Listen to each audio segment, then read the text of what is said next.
Sest et enne kui sa hakkad oma inimesi motiveerima, kõigepealt on vaja veenduda, et sina ise juhina ei ole nende nii-öelda demotivaator. Ja siin siis oli 8 valdkonda, kus sa ennast hindasid.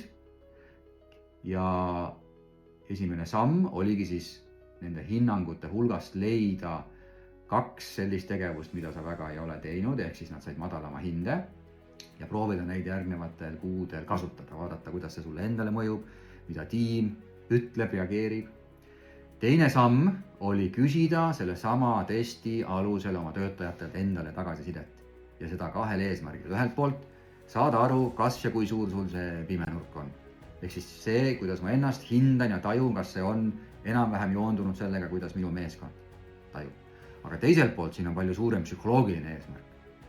Sul on vaja see barjäär sealt vahelt ära lõhkuda. Sa pead astuma sellest justkui üle. Ja sa saad seda teha ainult nii-öelda eeskuju näidates.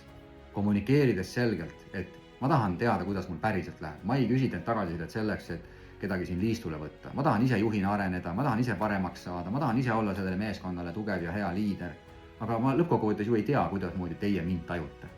Ja kuna teie olete ainukesed, kes minu nii-öelda alluvuses töötavad, olete ainukesed, kes saavad mind juhina hinnata.